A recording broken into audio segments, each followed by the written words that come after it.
सत्य के प्रयोग अथवा आत्मकथा, लेखक मोहनदास करमचंद गांधी। दूसरा भाग। विषय दक्षिण अफ्रीका की तैयारी। मेरा उक्त अधिकारी के यहाँ जाना अवश्य दोषयुक्त था, पर अधिकारी का अधीर था, उसके रोष और उद्धतता के सामने मेरा दोष छोटा हो गया। दोष का दंड चपरासी का धक्का न था। मैं उसके पास 5 मिनट भी न बैठा होऊंगा।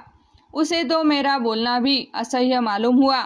वह मुझसे शिष्टतापूर्वक जाने को कह सकता था, पर उसके अधिकार के मद की कोई सीमा न थी। बाद में मुझे पता चला कि इस अधिकारी के पास धीरज नाम की कोई चीज थी ही नहीं। अपने यहाँ आने वाले का अपमान करना उसके लिए साधारण बात थी। मर्जी के खिलाफ कोई बात मुंह से निकलते ही साहब का मिजाज बिगड़ जाता था। मेरा ज़्यादातर काम तो उसी की अदालत में रहता था। खुशामद मैं कर ही नहीं सकता था। मैं इस अधिकारी को अनुचित रीत से रिझाना नहीं चाहता था। उसे नलिश की धमकी देकर मैं नलिश न करूं और उसे कुछ भी न लिखूं, यह भी मुझे अच्छा न लगा। इस बीच मुझे कठियावाड़ के रियासती षड्यंत्रों का भी कुछ अनुभव हुआ। कठियावाड़ अनेक छोटे छोटे राज्यों का प्रदेश है। यहाँ मुत्सद्दियों का बड़ा समाज होना स्वाभाविक ही था। राज्यों के बीच सूक्ष्म षड्यंत्र चलते, पदों की प्राप्ति के लिए साजिशें होती। राजा कच्चे कान का और परवश रहता। साहबों के अर्दलियों तक की खुशामद की जाती। सरिश्तेदार तो साहब से भी सवाया होता, क्योंकि वही तो साहब की आँख कान और दुभाषिए का काम करता था। सरिश्तेदार की इच्छा ही कानून थी। सरिश्तेदार की आमदनी साहब की आमदनी से ज़्यादा मानी जाती थी।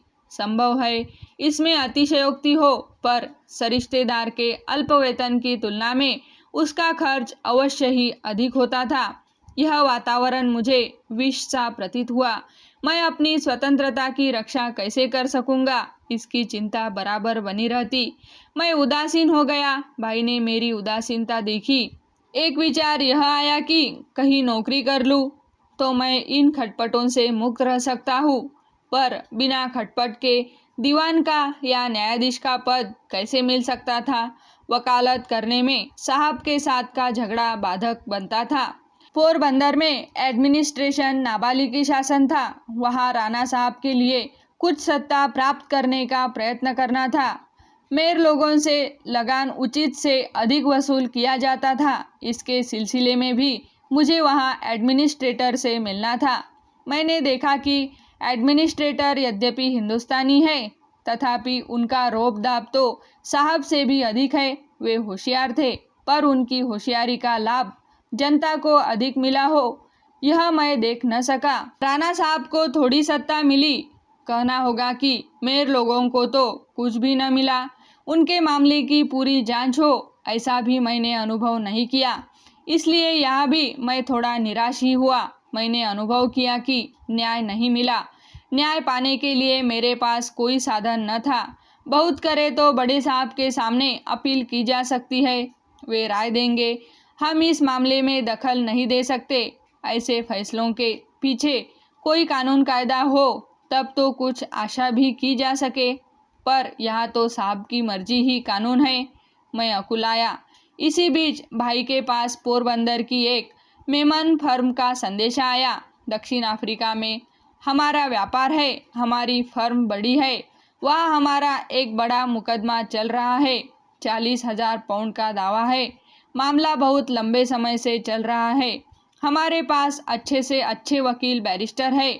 अगर आप अपने भाई को भेजें तो वे हमारी मदद करें और उन्हें भी कुछ मदद मिल जाए। वे हमारा मामला हमारे वकील को अच्छी तरह समझा सकेंगे।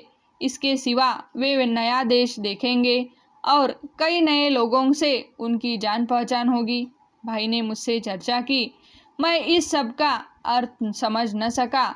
मैं यह न जान सका कि मुझे सिर्फ वकील को समझाने का काम ही करना पड़ेगा या अदालत में भी जाना होगा। फिर भी मैं ललचाया। दादा अब्दुल्ला के साजी मरहूम सेठ अब्दुल करीम झवेरी से भाई ने मेरी मुलाकात कराई।